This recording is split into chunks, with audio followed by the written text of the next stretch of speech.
Hi, welcome back to part 2. This is more. And let's get back to our tutorial on making a very simple PVC texture for IMVU tutorial for beginners using Photoshop PS6. Okay, so we left off with a bit of black with a big white dot on it. But I would like to give this just a little bit more shine and intensity by using several different layering effects to bring out the texture even more. So how am I going to do that? What I want to do now is I want to put a gradient layer over this. So I'm going to go to Layer, New Fill Layer.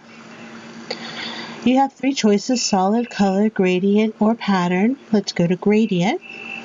I'm going to change that mode to soft light and keep that at 100%. These modes have different functions and will produce different effects, and I'll go into that probably in part 3 of this. And then I'll click OK. So your gradient set at default is just going to be whatever your foreground color is, going into, I guess, transparency from fully opaque to totally transparent. What I want for this is black going into a gray, about say like that. And I want to set that. There are 5 different styles that we can use to radial. And I want that radial to be at 90 degrees, and I'm going to reverse it. When I reverse it, I make the circle smaller, which is what I'm looking for. One of the mistakes that people make when they're doing PVC for furniture is having, or rooms, is having the circle be a little bit too big. And once it's too big, it just doesn't really texture very well. So I like to keep that a bit smaller. You can use this to start off with organic latex or to start off with leather. It's a base texture. But we're not doing a tutorial at this moment on the organic latex that I personally make in my catalog. I started out like this before I got to my organic and liquid latex textures. So back to reverse and click OK. And this is what we have, a smaller circle that is missing a little something, which is that little bit of pin light in the middle that gives it its characteristic glow. But before I go to that, I've got gradient layer 1. I want to set that gradient layer. So I go to Convert to Smart Object and Rasterize Layer. The one thing I forgot to do was name the layer. So I'll go to Layer, here, rename layer, and I'll call that Gradient Shine 1. Click Enter. Okay. Now I'm going to go back to my base, and from here I'm going to want to play with the lighting. So I'm going to go back into my filters, my filter tab, and I'm going to go to lighting, which is under render, lighting effects. You have several different options here: clouds, fibers, which is good when you're working on hair, but let's go to lighting effects. When you go to lighting effects, you have several different, 3 different to be exact, choices. You have point, which is the one that we're going to be using today. You also have spot, and spot is really good if you are going to be making organic latex, like I said before.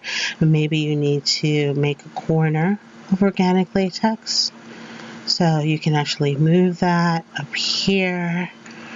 You can extend that a bit, and that could be a good place to start smudging, etc.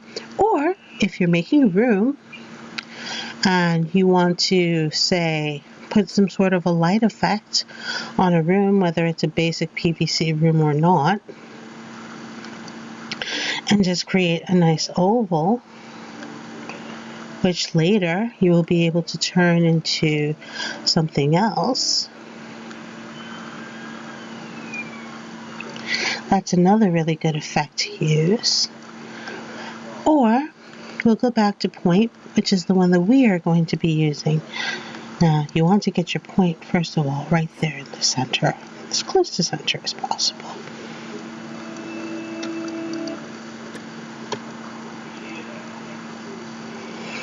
That's about correct. So the first thing I'm going to do is I'm going to hover my mouse over the circle until it turns to yellow, and I'm going to scale it down.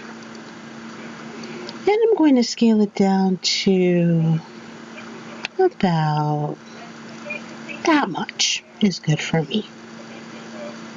Move it just a little bit more to the center.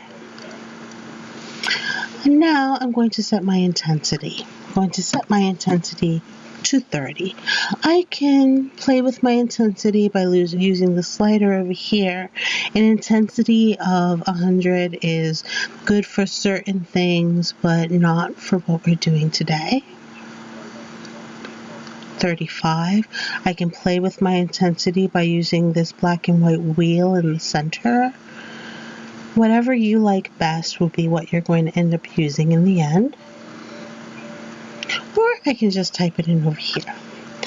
And let's type it in at, say, 35 for this. 30 or 35 can work. Hover my mouse over. Bring that down even further than that. Now, my gloss, I always keep at 100 for PVC. My metallic at 100 as well. Why? What happens when I bring up my metallic or down to negative 100? I flatten it out, and that PVC is not going to render well.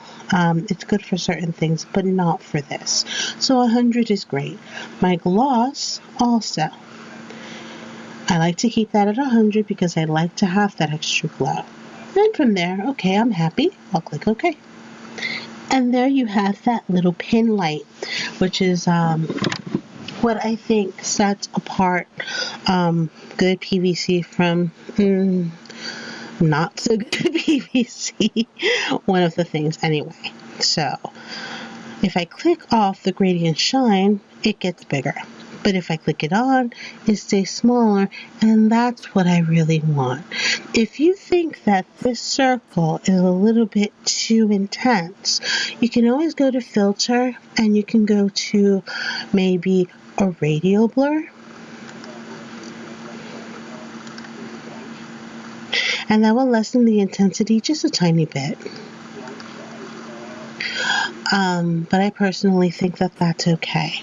So this is the end of part 2. We now have a black piece with a white dot and another white dot.